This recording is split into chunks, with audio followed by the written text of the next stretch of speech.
Good morning. You are all welcome back to the GbaramatuVoice studio. The program remains the GbaramatuVoice electors.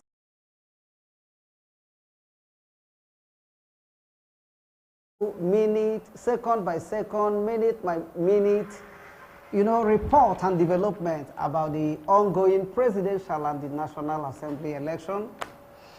Again, it is a participatory.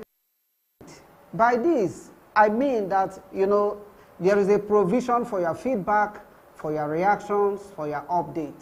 Just do well by going to the response section, boldly written on your phone, and, to comment. You equally have our telephone number visibly, written. So in case you want to make a verbal contribution, your contributions and reactions will be highly appreciated. For one thing, it will help other people to know exactly what is going on in your area, and most importantly, assist the relevant authority like the electoral umpire, which is INEC, to know where it is doing well, where its attention is needed, and likewise its security agencies. So we are expecting your feedback, we are expecting your reaction, and we sincerely hope that you will do that. Right in the studio is one of our very own, a well-informed Delta, by name, Comrade Deacon Ogaga. Sir, yes. On behalf of the GbaramatuVoice Media Group, I welcome you to our studio. Thank you very much. Thank you so very much. We're excited, to have you, despite your tight schedule. Before now, we've been tracking, making that effort to have you be with us. And in a positive way, you've been elusive. You understand? We have to spread. And to the glory of God, here you are. Oh, yes. We thank God and we thank you for cooperating with the grace. Thank you very much. Yeah. I appreciate it. Thank you. Looking at your profile before us, you are a public figure by your own right and by your own achievement. By virtue of that comment and observation, you need no introduction. Yeah. But for the benefit of our teaming viewers, allow you that opportunity to, introduce yourself. Okay. Yeah. Okay, my name is Comrade Deacon Ambassador Ogaga Darlington Osai. I am a human rights activist. I'm also a international student office advocate. I am an author, students, coach, and mentor. And I'm sitting here today at the capacity of the domestic observer with both count CSO and INEC accredited CSO that is also able to observe the election and then report it. Thank you very much for having me. Thank you so much again, and you are welcome. So you are just coming in from the street, but before asking about your reactions, the long-awaited election is here. The presidential election is here. Yes. What is your impression? Are you? Like I said when asked this question by someone else, it's a mixed feeling for me. It's a mixed feeling. It's a joy because of this going around. People said there will be no election. A lot of rumors, fake news here and there that the election will be postponed. People even try to say that it's like the president is giving the body language. When we started seeing army officers on the streets, it was also rumored that there is a plan for them to take over whatever. But aside all of that, it gives me joy to see that our democracy has grown to a level that we say we're going to have an election and we're having the election. So it gives me joy on that level. On another note, it gives me a little bit of sadness, right, that we still have not been able to develop beyond that state of nature where when life is brutish, unsafe, where people are not civil, where every man do things to fit themselves. It doesn't matter what the other person feels. So life was generally unsafe. And it appears that we're beginning to retrogress to that level. Otherwise, I don't think why we should have.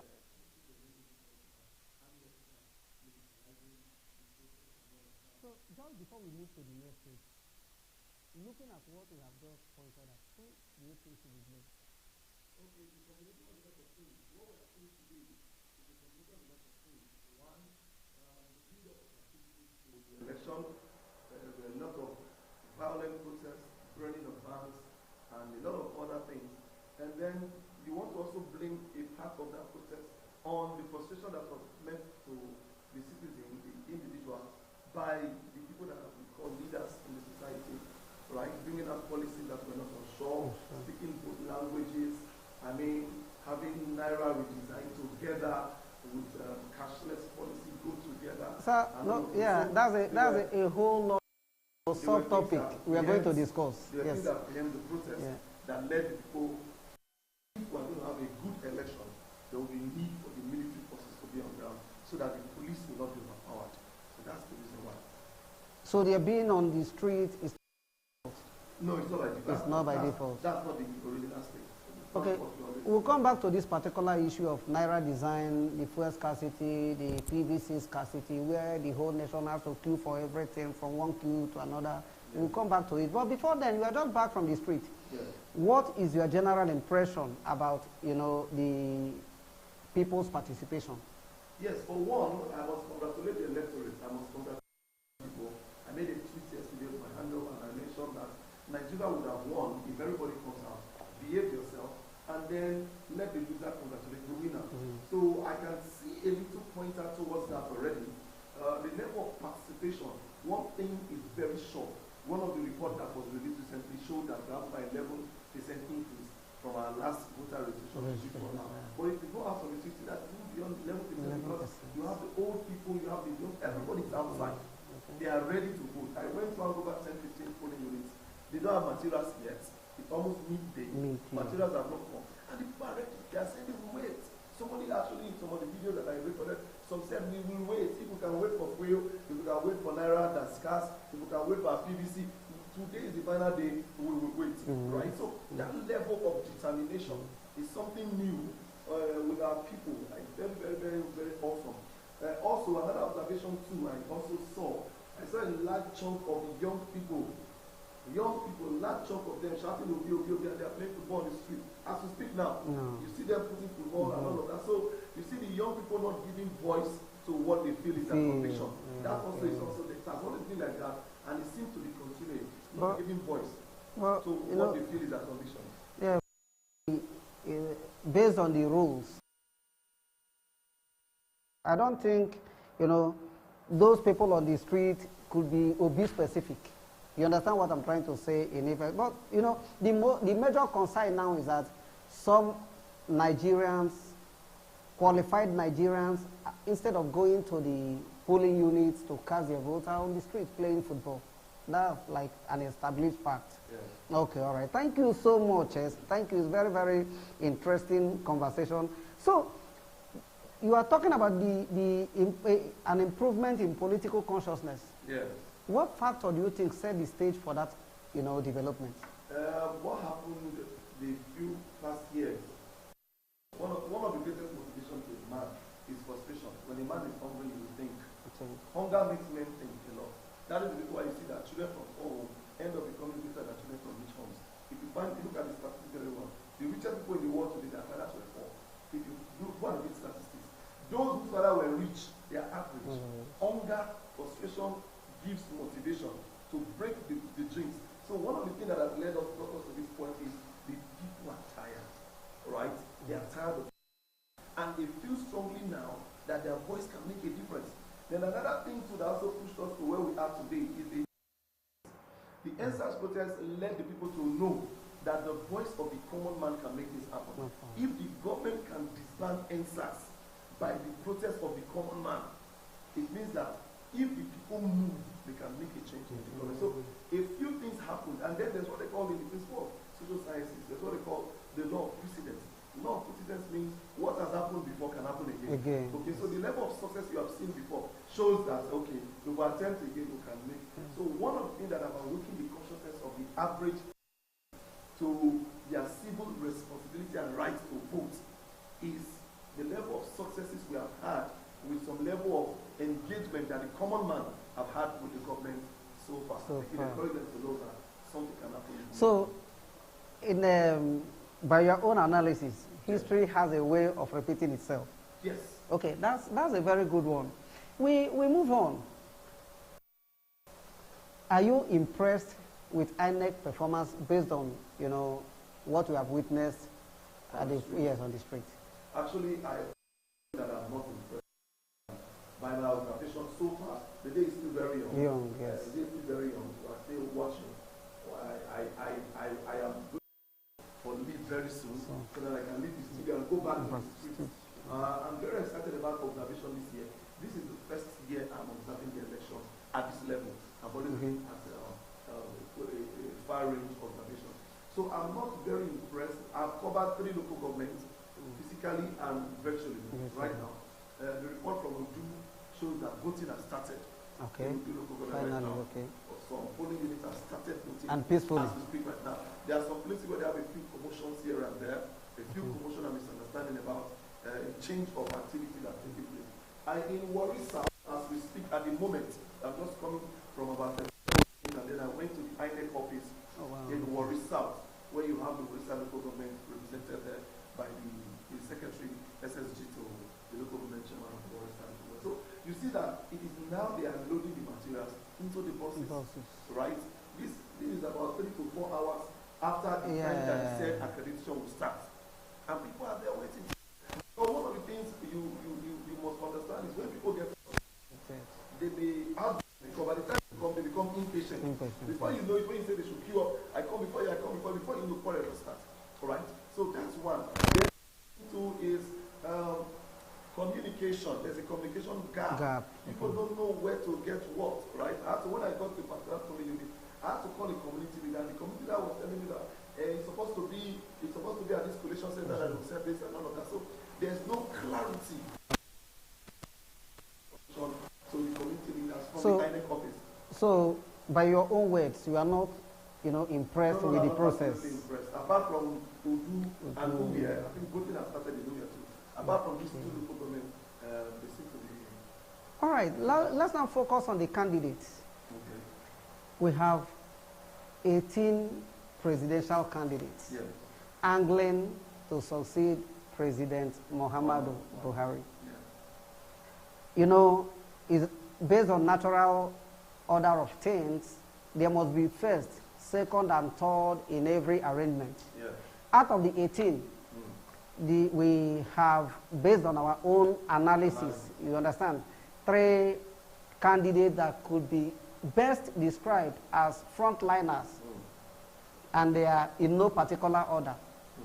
Alhaji Bola Ahmed Tinubu of All Progressive Congress, APC, which happens to be the ruling center. We former president in the person of Alhaji Atiku Abubakar, you know, flying the flag of the People's Democratic Party, the PDP. In the same vein, we have the former governor of Anambra State, in the person of Mr. Peter Obi, representing the Labour Party, and the acclaimed face of the Nigerian youth. The acclaimed face of the Nigerian youth, going by information at the public domain. That notwithstanding, we are in a season where you don't underrate anybody, meaning that the remaining 15 can spring, you know, surprises. Yeah, exactly. But looking at this, let's focus on these 3 people for now. Okay. What are your... Sincerely speaking, this election is one of the most unpredictable. Wow. Yes. If anything can happen. As a matter of fact, I'm very interested So for the better understanding by our followers, what gives you that impression, please? Yes, it's the indices. It's the indices on ground. The indices on the interesting indices on ground. First and foremostly, the infighting in APC to start with. Okay, within that's the intra-party challenge. Yes. Okay. The challenge in itself weakened their strength in the area of stronghold, which is the north. Okay. Which is supposed to be their strength, their center point. You are the first to say this because even as we speak, going by comment, APC is banking on the north to carry the day. APC that is banking on the north, as we speak now, there's a disaffection. I'm sure you know that a few governors in the north carried the federal government, which is APC. Yes. So the court, as we speak right now, there's this level of disaffection. The people are saying, don't use this new naira, some say use this new naira, right?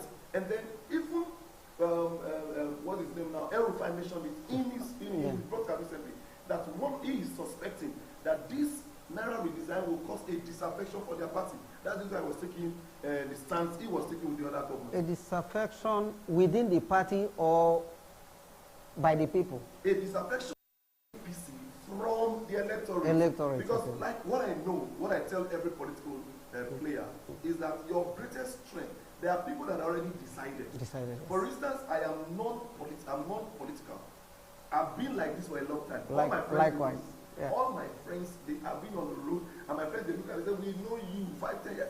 Until maybe I get a better conviction. Yeah. I do not see the need right now to be in any of the parties. I believe that I'll play best working as civil society.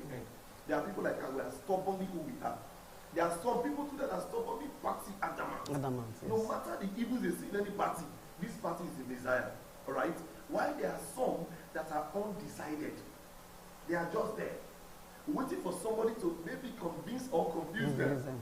And then there are some people that today, they will vote based on who carried them out. No. Please come and join me. Let's go together. So as they go, they choose where I vote and then you vote. The power of every political party every year are two sets of people. One, the undecided voters that you are able to get, and then the new electorate. There are new people that get to the electorate circle in the new level of registration. From 2015 till now, there are some people that just became 18 years. 18 years, of course. They became 18 years. Within that, they became 2019. They became 18 years. 18 years. So they just registered. Yes. So you need to. Those people now, there are some that have unformed opinion. I said it because I mentor children and teenagers. My constituent, the people that I speak for, they don't vote Papa because they are children. They are teenagers. Yeah. But even at their age, you can see that they already have some of them already have formed about this. If you look at the indices of play recently before this election, you will see that it is highly unpredictable. At a time, you could say, okay, this party by opinion polls, you can say this one would win. At a time, opinion polls came up again and give it to the next person. Opinion polls came again and swayed up to APC. At different times, it took us to Labour Party. It has been swinging between these three parties. But right now, with the report of the opinion polls, the internal fracas that have diversed, because what internal fracas does is that it will diverse your loyalty. It will people. I'm loyal to this government, and I'm loyal to the party. But we live in a society where people look at religion, ethnicity. They look at that much more than their loyalty to either the party or to the country.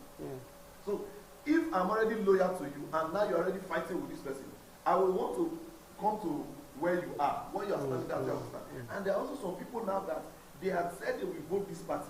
But because of certain things that have happened, I mean people that spoke to my ear, they said I will never vote this party again. On my Facebook page, I have people that we always fight me for a particular party. They will, anything I say about that party, they will fight me. Recently, I discovered that they don't say anything anymore. And I asked a question, and they sure. So there are some people that have gone back to the point of undecidedness. Yeah, but sir, we need to advance this conversation. Don't you think that this election is going to be, candidate specific or candidate based and not has little or nothing to do with the party? I'm going to portray, I will use Labour Party, as an instance. Yes. Few months back, Labour Party was nowhere to be found. But because of the candidate that is involved, you understand? Yes. Labour Party has come to become a national party. Yes. Do you get it? Don't you think that even if there is a disaffection within or towards APC by the people. But looking at the current candidate that, you know, that is representing the party at the pool, that people may decide to vote for him. Your opinion? When it comes to group crowd behavior, there's what we call the push and pull factor. There are things that pull you, and there are things that push you. Yes. The centripetal and the centrifugal forces. Yes. Centrifugal, yes. Centripetal, yes, sir. So the things that pull you, get you attracted to an individual. Okay, there are some people that they were undecided. The reason why they said they were going to vote a particular party was because their brother and sister were voting that party. Okay, not that they were pulled by. I'm saying this to respond to the question about person. There was a time we believed that it would be person that would decide.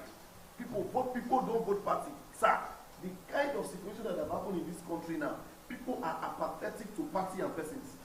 I'm telling you. So that's why I'm telling you that the indices shows that it's going to be highly unpredictable. In fact, we really don't know what to expect today. Sincerely speaking, the indices was in the favor of. There was a time we were very sure that because of the infightings in PDP, APC will get the upper hand. That was his strength at a time when Wike was hot. And then you know the Wike issue till today. He has not taken his stand. He's still there. So there was a time that the populace believed, analysts believed that with what is happening with the infighting in PDP, PDP has been weakened. But you now discover that with the infighting in APC, and then we now saw a new level of strength emerge in PDP's campaign in the north. We now started seeing crowds show up. In fact, when Peter Obi went to Lagos, people thought that people would not show up. The population, but you needed to see the crowd. So with all of these indices, you now know that today you think it's Obi, tomorrow you think it's the next day you think it is Bola Ahmed Tinubu. So I feel strongly that analysts today we are keeping our fingers crossed, and then we are hoping that the people will go out and do their work. And then we also hope too that INEC does not frustrate the process, because like I said earlier, a frustrated electorate will become undecided. Some may go home, some may decide not to do stake to the end of the so you know, none of those many other indices to tilt. But right now, if you look at the indices that is telling you about opinion polls, the opinion polls told us that it was Obi at the time it was leading. At other time it moved to APC. Now with the infightings in the party, opinion polls have already been shredded. Because recently we saw on social media people were complaining. Some people that were loyal to a particular party were complaining that want to go to river area without mobilization. Who will say, but I will go there? All of those issues are there. A limitation. For people that want to vote, they are ready to vote. So it's also they love this person, they want to vote for this person, but logistics is a limitation. And the Naira redesign, the cash crunch has further strengthen that limitation. There are some people today now, because their polling is very far from where they live, they can't access money to buy food. They can't get fuel to buy, so that they don't have the money to buy. So all of these issues will reduce the possibility of some and increase the possibility of others. So you really cannot be too sure of who. Ask me a million times over, I will tell you that the end will show the result today. But we must, you know, the primary duty of the media practice is to set agenda. By virtue of this awareness, we still need to talk about the candidates. Why not? Where they have been, where they are, and why they want to lead the country. Continue, let's continue with the APC candidates. You know, looking at his antecedents, right from the Nadeko days, as this, that, you understand, at a point during Abacha, he was forced into exile with the likes of Kayode Fayemi of Ekiti, former governor of Ekiti State, the late Abraham Adesanya, and every other person, till, plus minus intervened, and Abacha was eased off, and he came back, Abdul Salam Abubakar, as the then military president, conducted election, and he won. I mean, in the person of Tinubu, as governor of Lagos State, he led the state. And I need to give you this background so that it will, it will help you to form your judgment. He led Lagos State government, Lagos State for 8 years, That was 1999 to 2007. You get it? He completed his 2 terms. Then, after that, he won the senatorial slot to represent Lagos Central. But, you know, at a point he said as a leader that he stepped down and handed over his ticket to Olarewaju Gani Solomon. You know, and that one, you know, it's been on and on till he has built people. The current vice president was his commissioner, and yes, and yes, and even the former the current minister for interior in the person of Arebe Shola was minister for works for that 8 years, and the whole of all that. Looking at all these achievements, can you call him a leader? Yes, sincerely speaking, if you say looking at the 3 candidates.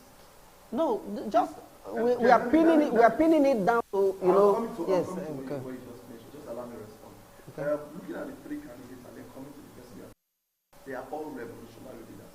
The only person that did not be very revolutionary, when we get to talk about it, we analyze okay, all right. is Atiku Abubakar, because he was a vice president. Okay. And you know, being a vice president, you don't call the shots. Yes. So we cannot say if you are somebody that is revolutionary or not. But if you look at all the other candidates yes, that are on ground, they are revolutionary. In fact, Bola Ahmed Tinubu is saying that I at the time I love his person. You need to visit Lagos. If you visit Lagos, if you visit Lagos before his governorship and after, you will understand that this man is a man with a philosophy. And then another thing I love about that man as an individual is a man that has the principle of setting up people. Like you just rightly analyze now. Gave out his tickets, senatorial ticket, and is somebody that he single-handedly wrote out the Western agenda. There was a meeting where they launched a book where all the Western governors came together, signed it. So the fatherhood of the West now moved. People were only looking at Obasanjo at the time as the godfather of that region. All of a sudden, he came with a new philosophy, and the philosophy is to make you great. As that man is in Lagos, wherever he is, he has over 5 to 8 governors that are loyal to him. Right? You cannot take away that from him. So he's a revolutionary personality. He has a lot have been spoken against him in the media. Right? And it's not that like, I don't have a preferred candidate. Right? So I'm not speaking for him because I'm anything for him. But as an individual, he's somebody that has shown some level of capacity. In fact, with all people are saying about him, there are people that are still ready to die for him to become the president of the country. With that, you can see that he's a man that has invested in people. He's a man that has also invested in the process. He has been able to get some level of result before from Lagos State. He brought Lagos State from the state of Agbero to the state that we have today. Lagos State is presently the investment capital of the whole of Africa. Very small, one of the largest ports, right? A lot of things that you can point to and that he has done, that you can say this man is revolutionary in his leadership. But when it comes to leading a people, there are a lot of indices that play. You may be a nice person. You may be a nice guy. Being a nice guy doesn't translate you to becoming a national leader. So he's a nice guy by person. He's got wonderful antecedents. He's got wonderful stories from where he's coming from. But does that qualify him to become the president? That's another discussion entirely. Yes. So, in a nutshell. Yes. If voted, maybe at the end of this ongoing exercise, he's voted as our president, the president of the Federal Republic of Nigeria. Yes.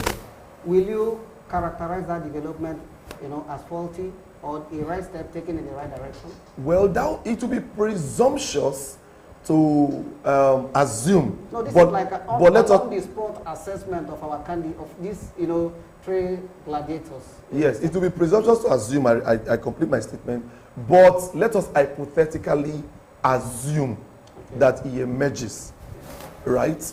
And the process through which he emerged is free and fair. Our work as civil society organizers is now to hold him and everybody accountable for his time in office. In fact, the simple truth is this: whoever wins this election will not have it easy with Nigeria. Yes. You see this Nigeria you are seeing now, it's not the Nigeria that Buhari won 2015. It's not the Nigeria that Buhari won 2019. This new Nigeria, the people have the voice. So for me, it really doesn't matter who wins. Though. It's just that there are some people that if they win, they may give more listening ear to the people. But even as bad as everybody have said about Buhari, Buhari have not killed pressmen. You have not heard of it. There are people that gag pressmen in this country. Democratically elected government. You know, so if Tinubu wins, fine, congratulations to him. But we just hope and pray that the system is free and fair. And then it now behoves us as civil society to hold him responsible. Okay, I cannot adjust the process that brings him until we see the indices on the streets, right? So if he wins, fine, good and fair. But he's a man with good antecedents. Wow. If you look at his story before he came here, he's somebody that I have admired as an individual. Yes, he's somebody with the leadership quality that I love. One of the leadership qualities I love a lot is what makes you, I believe, what makes you a good leader is not the ability to be in 4 places at a time and do 4 things. It's the ability to get 4 people's results and you are sitting in one place. That's what makes you a leader. To coordinate that. So Tinubu has been able to multiply himself in a lot that pool their resources. They can do anything to make sure he wins, right? So that is that, and it's a good quality for a leader. Oh wow, that's fine. But yeah, away from Tinubu to Alhaji Atiku Abubakar. Yes. As a background, looking at the political space called Nigeria, yes, Atiku arguably is one of the oldest in terms of being active in politics. I could recall vividly in 1993, that was in Jos, Plateau State, the Plateau State capital, during the Social Democratic Party's primaries that brought MKO Abiola as the presidential candidate of that party back in those years. Atiku was a major contender at that primary. And it was so strong that they were afraid that he may defeat MKO Abiola before he was prevailed upon and he stepped down for MKO. And something remarkable equally happened within that period. At the right hand of Abiola, all through that electoral process, was Bola Tinubu. Tinubu, yes. So they are all away. So they were just like that, meaning that by 1993, they are all gladiators. He was politically active. He was like he was a ranking friend. Is that why they call them political gladiators? To MKO then. And to add twist to the whole conversation, today, MKO Abiola is one of the presidential candidates for today's political. MKO Abiola, I met him. No, MKO Abiola's son, I mean. Is one of the candidates for today's presidential election. In the person of Kola Abiola, the presidential candidate for the People's Redemption Party, PRP. Okay. So it's like, looking at the trajectory, it's like, I don't know. We're going back to history. Yeah. So, and let's focus more on Atiku. Since that time, Atiku has not rested. At the reemergence of democracy in 1999, he won the governorship position of Adamawa State as the governor. Then he picked his candidate, Boni Haruna, then from the Christian, side of Adamawa State. Of the north. Yeah, of the north. To balance it. Yes, to balance the whole process. But before he could, be inaugurated, Olusegun Obasanjo picked him as his running mate. And that was why he never governed. He won, but he never governed the state for one day. He sacrificed that office. He handed over to Boni Haruna.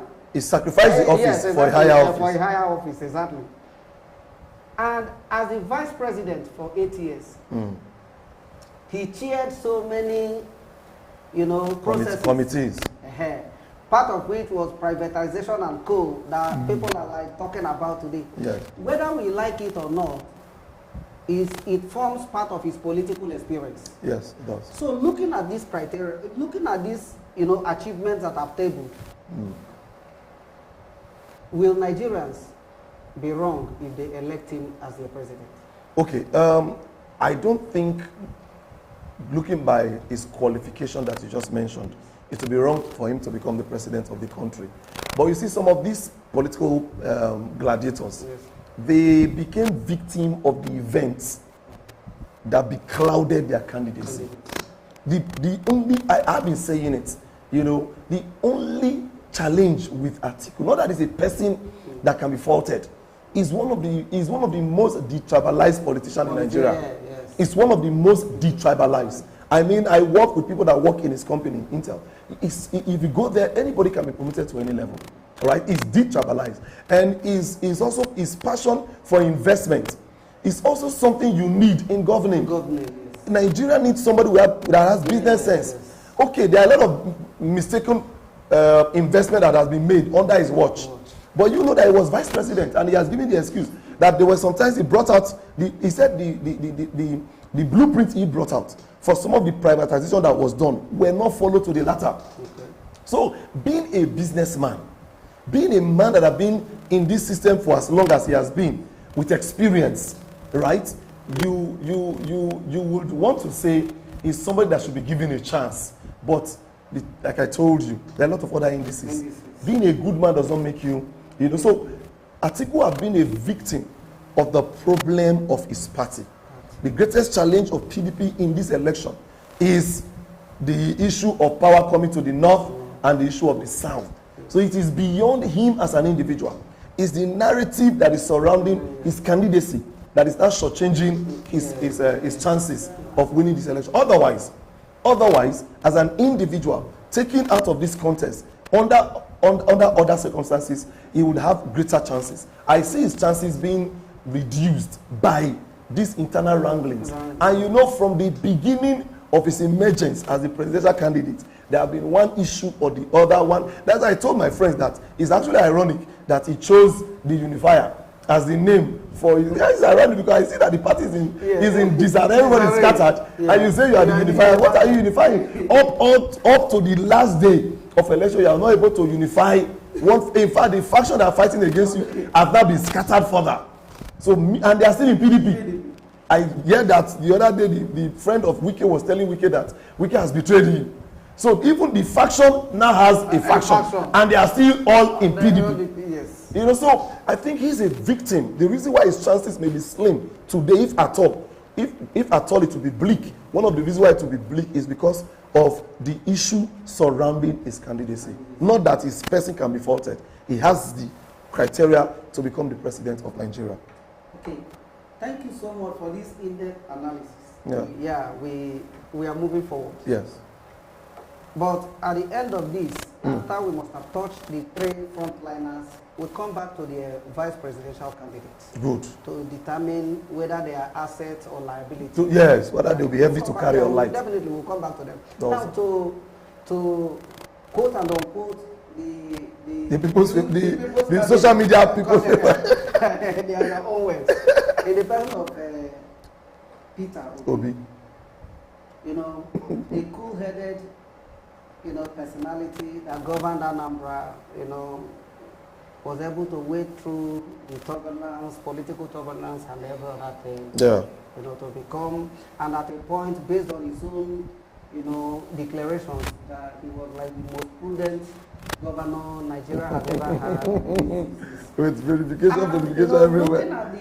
Looking at the corrupt practices in the country that is currently hitting the heights. When you just oppose it with somebody that is telling you that he's the most prudent candidate and this, that, don't you think it's juicy and attractive enough for Nigerians to go for him? Yes, the Peter Obi movement and the Peter Obi phenomenon will be studied in the School of Social Sciences from now till the next 50 years. Because if there's something that Peter Obi has brought, we need to be grateful to him, whether he wins or not. One of the things Nigerians will be grateful to him for is that he has brought a new blood into election.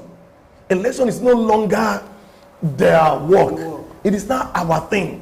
He brought that play, right? But unfortunately, the demographic of people that are supporting Peter Obi are by nature inconsistent. I mean, may your destiny not lie in the hand of a young person, a teenager. Wow. That is hot today, cold tomorrow. Don't forget that they enjoy the democratic advantage. And the truth of the matter is that it's not in the percentage of votable people or people registered. I just came out from the streets. You have more aged people sitting down there, ready to vote. While driving to the INEC office in Warisa, I saw boys playing football. While they were playing football, they are shouting the name of their candidate. And I'm asking them, are you going to vote your candidate here? And those are the people that are the constituents of the Peter Obi you are talking about.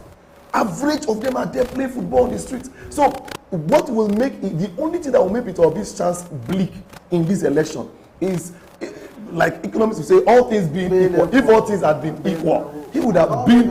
It has never been equal. You know, so he has been able to pump in some vibrance into our electoral life.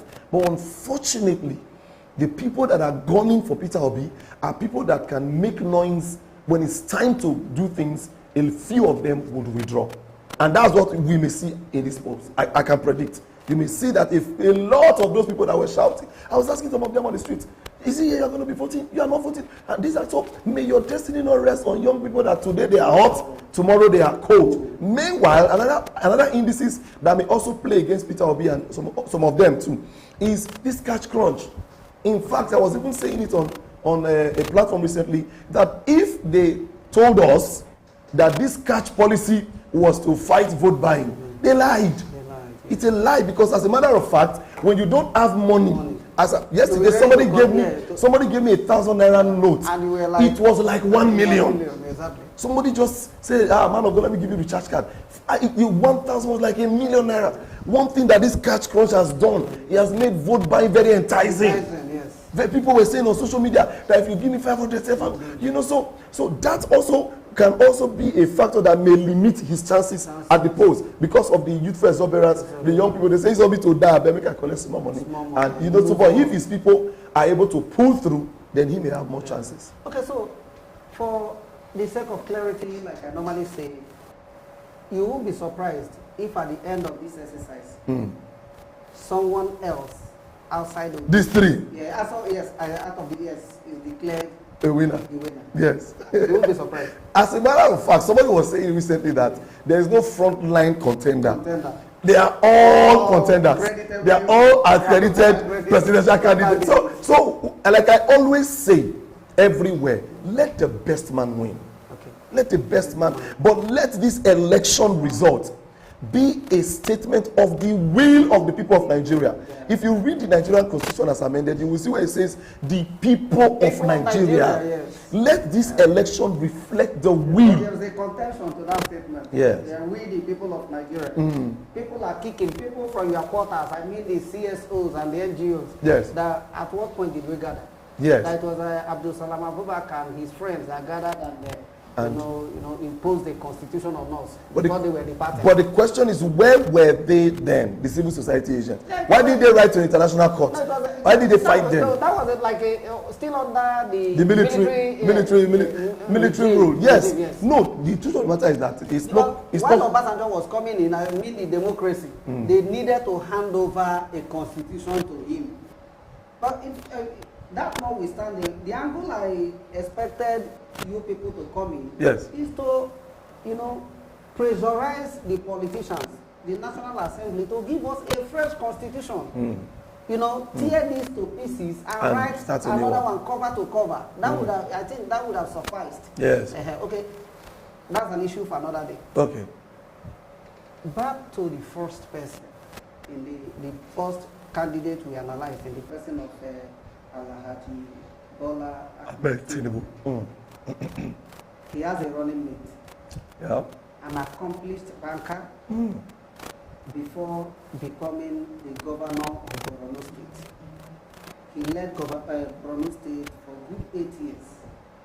His name is Alhaji Shetima. Yeah. Going by analysis, there is a burden hanging on Tinubu's neck because of his choice of Shetima. And that burden, or albatross, is the Muslim ticket. Do you believe in that school of thought? One of the greatest challenges we have in Nigeria and one of the greatest limitations is using religion to define persons, right? Those are the things, those are the indices. I've never been a party to it, right? Religion, ethnicity, they are part of the factor that have limited greatly our capacity to advance. The man that you are picking for the job, is he good for the job? Can he do the job? Until, I say it and I'm going to say it, thank God it's an international channel, until it doesn't matter in Nigeria, until you can fill form for employment, you can fill form to write WAEC, and there is no column that says local government of origin, and there's no column that says state of origin, and there's no column that says religion, then we are not moving towards an independent state, right? So for me, Muslim ticket is not an issue that even should arise. The issue is that, is this man competent or incompetent? That's just me. For me, Muslim ticket, whether, for instance, Ahmed Tinubu, what he did in Lagos, he's a Muslim. Go to Lagos and see. Pastors, Lagos house, all the churches, their headquarters are in Lagos. The biggest of the they're all in Lagos. Apart from a few of them that are in Abuja. He's a Muslim, creating an enabling environment for everybody to thrive. Right? So the antecedent of this man you just spoke about, a man that's an accomplished banker with an acumen to manage banking system, will be an asset any day, anytime to the man that is running with. In fact, all of the faults and issues that people have seen with his principal will be accommodated for, will be greatly accommodated for by this experience that this man has. In fact, the marriage of a man that have given us the Lagos we see today, that's Ahmed Tinubu, and the business acumen of Alhaji Shetima that's coming in to support him. It tells you that if they become the president and vice of this country, we're going to be looking at a country that will be highly industrialized. So whether religion or no, people don't want that. The hunger we're facing in Nigeria today, it doesn't know religion, it doesn't know ethnicity. So the discussion and the agenda should be pushed always away from religion to competence. Does he have the competence? That man has all the competence to support Ahmed Tinubu. But there's this issue of his romance with terrorists. Are you aware of that assertion? The speculations are there. Yes, sir. And there are some proof that people have alluded to. Okay, but I don't base my discussion on personality, on issues that have not been proven. Yes, right? Either proven or issues that have not been probed. Okay, so if people, in fact, every Hausa man is a suspected right now in Nigeria. If the first two, I don't until so it's a thing of the mind. It's a thing of the mind. In fact, there are people people have given proof on social media, and I'm very, very careful. I'm very weary about reports. There was a voice note that came out yesterday of a governor that is saying that they want to rig election. A voice note. I was flying everywhere. I was telling my people at the civil society group that how can you be spreading voice notes if it's not from a registered media, GbaramatuVoice, Vanguard, all these newspapers that are registered? I don't give attention. I don't even listen to it at all because so many misinformation is flying around. So even that, I dismissed it when I heard it as a part of those misinformation. Okay. So from your explanation so far, yes. So you don't believe in this power shift arrangement in the Congress. The power must shift from the north to the south. So your own is you are more focused on the quality of the candidate and not about where the person comes from. Yeah. No, that's not my stand when it comes to the issue of power shift. When it comes to the issue of power shift, what I believe is gentleman agreement should be followed. Okay, that is the reason why Wike's argument have always had. Is there that gentleman agreement? Yes, because many everybody keeps citing different fora. Everybody keeps citing I'm not in any political party, so I cannot say for sure. But even they that are fighting, they come out and say, even the people that are defending against the fight of Wike and those people that are fighting that it should go to the south, they are still saying that actually we have this agreement But there was a special circumstances. The argument of the other camp is that every agreement can be suspended under circumstances. So there was an agreement that power should shift. But the party, PDP, now decided to say, let it be general. So they are not denying, there was no time that PDP came out to say there was no gentleman. That was where I fought PDP. That was where I now knew that they have already tinted their chances. Because you agreed tacitly to the media and to the world that there was an agreement. And that you breached it. And then you are giving an explanation for the breach that is because... We'll come back to Wike, PDP, and Atiku's, controversy. Yes. Let's move to the second vice presidential candidate. Yes. In the person of our very own governor, Senator Dr. Ifeanyi Ekwueme Okowa. Yeah. Looking at his performance in the state, is he an asset or a liability to Alhaji Abubakar's, Okowa is request to govern the state? Ekwueme is a very wonderful and amazing and interesting governor. But I don't think he has the pull. Okay. I don't think he has the pull to throw the weight of support that Atiku would need. He has strong level of influence in Delta State. Okay. He has strong level of influence in Delta State. But beyond Delta State, this is presidential election we're talking about. It's not senatorial. Then the region. What about the region? It's the region I'm telling you about. Okowa does not have the level of influence in the region. It doesn't.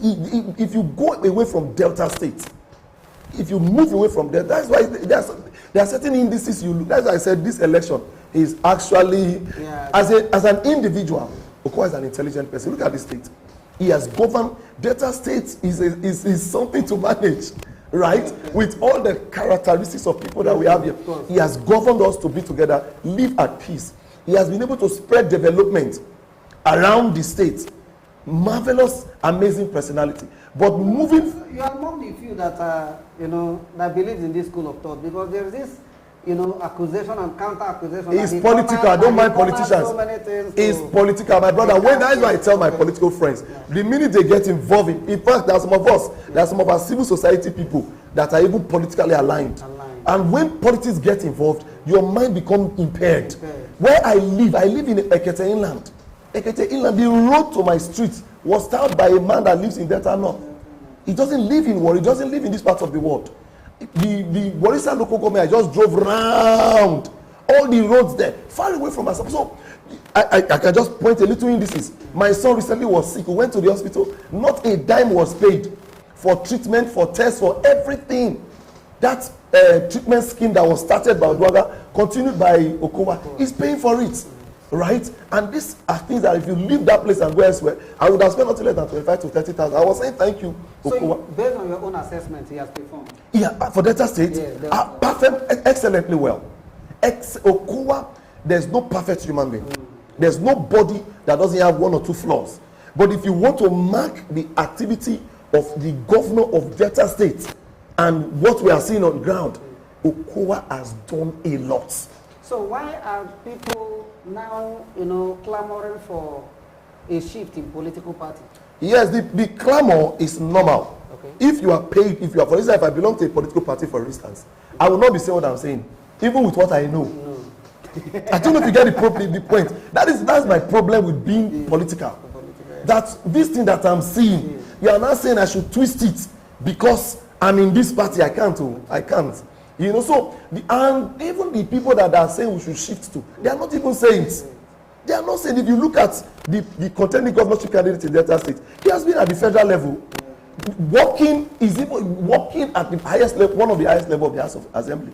All the loans that Buhari has been taking have been approved by the House of Assembly, the Senate, that they have been a part of. This National House of Assembly, it will go down in history as the most executive compliant House of Assembly. Everything they bring, they call it rubber stamp. And that's where the person that is coming for governorship has been. No heat, nothing, no noise from that area. So he's not a saint. He's not a saint. So I tell people, when you say this, look at your Oga. Okowa has done well with what has been given to him. He has done marvelously well for the state. And we hope that whoever wins, whether it is the APC candidate or the PDP candidate, will build on what he has done. Because the problem of Delta State is continuity.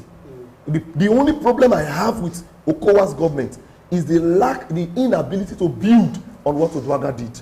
Otherwise, they departed. Absolutely. The departure, of course, they continued in the area of health. In the area of health, they continued. But in the area of transportation, what Oduaga did in Delta State, wow, A1 worldwide. If Okowa had continued from there to be that, we have gotten transportation and health. And then the road that he brought. So whoever comes in next will not continue from there. But right now, he killed the part of the other person and then start another one. That's why Lagos State is what it is. When I was in the university, we studied a document at a 300 to 400 level called the Lagos Business Plan. A roadmap to developing Lagos that was produced during the time of Tinubu. That's the reason why I respect that man a lot. They produce a roadmap that anybody that becomes the governor of Lagos State must follow this roadmap. You don't deviate from it. Till today, they have been following it. So why would the same party be in power successively and we see degradation in issues? It shows that there's a disconnect between the people that are coming from the leadership of that party. So that's why I can fault Okowa. But whether it's an asset to Atiku, I will tell you that my answer may not be yes. It's not a part because it doesn't have that level of support at the regional level. It doesn't have Wike is the one. Wike has the sympathy. There are some people that are not saying anything in the region, in the South region. They won't say anything. They won't even clap with you, laugh with you. But codedly, they are maybe with Wike or they are with the other party. So I expected that being picked as a vice president candidate, he will do more at the regional level. But you will see him moving with Atiku. You see him always with Atiku in the north. I would have expected that you will see stay him. Back. Yes. Stay back, try to build bridge on behalf of Atiku to River State governor that is aggrieved. When people see you making the efforts, because you see, let me tell you, if husband say no agree, wife say no agree, marriage will scatter. It's not the issue of who offended who. Somebody must make an advance for us to get to the middle ground. So strategically, I do not see his vice candidacy as a plus to the fact that they are taking power from the south first. Okay, so looking at the current, disaffection within PDP, are you saying that Okowa lacked the strategy to manage the crisis? I would have expected, being a man from the south, exactly. Right? That is the reason why he was picked. Forget about every other thing that people are saying that maybe the money of Delta State is in to support all of those speculation. The reason why it was picked is the strategy. Since the power is not coming to the south, we are not picking you to appease your people. What I would expect him to have done is to make steps to appease them. I would have expected to see Okowa in River State. If Tinubu, that is an opposition party, went to River State, there is no reason for Okowa not to go to River State. And what of the issue that has to do with the betrayal? The thing is this.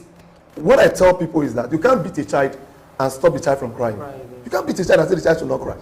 If I'm supposed to be the presidential candidate and I couldn't get it, and people fight with the best weapon they feel they can win you with. So that's a narrative. I don't believe in it. You know one thing about politicians? I went somewhere just now to observe, and one politician he almost started waving people with talk. I say politicians don't start again. When they want to talk here, you see some governors that are taking the government to court, federal government to court, telling us that they are fighting for the people. Our children were at home for ASU strike. You didn't take anybody to court. We were suffering for fuel. You didn't fight for the people. PVC issue was there. You didn't fight. Now that the thing don't touch on our clothes to your body, they are not saying you are fighting for. So the issue of betrayal is circumstantial. It's a narrative that was sold by a discontented somebody. So what you are supposed to do is that he has already told his grievance. Go to him and find a middle ground. That is what I expected my governor to do. I expected him to make moves, build the bridge, not do it secretly, do it publicly. Let people see that. Let me tell you the truth. We live in a society of opinion polls. See, let me tell you, we have a court that is apart from judiciary court, that is apart from Supreme Court. It's the court of the public opinion. And in the court of the public opinion, perception is everything. Perception may not be reality. Perception is what people see. Perception is reality.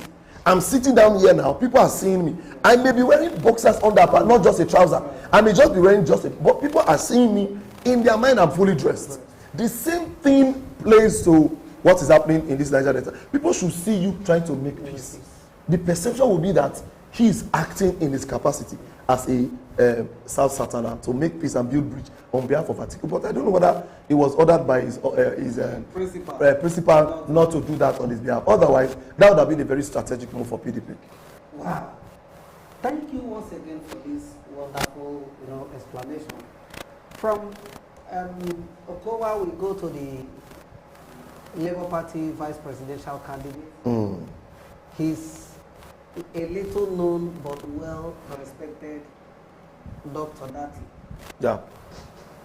A businessman and a one-time senator. Is he a liability or an asset to P2P's presidency? He's a very intelligent man. I have listened to him several times on social media when he speaks, and then when he addresses the press. He's somebody that's I really admire his intelligence.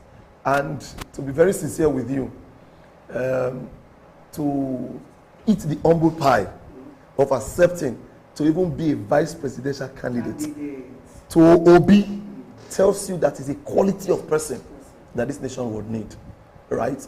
And you can see that he's somebody that has some level of influence in his area. The only thing I don't know is whether he has track records. Because you see, people judge you by track records, not by what you are doing right now. You just spoke to me now, and then you have the antecedent of other people. But does he have the experience and track records to garner support from that angle to help the movement? I've not seen that so far. All right? I've not seen antecedents so antecedent may play negative role to his part. But the level of intelligence, if you see him speak, and then he's a detribalized northerner, that you cannot take from him. Anyone that can stand to be the vice presidential candidate of an Igbo man in Nigeria, he's a revolutionary individual. Okay, so personally, he's an individual that should be a plus. But whether he has the antecedent that will bring the block, because you need the block of sentiment.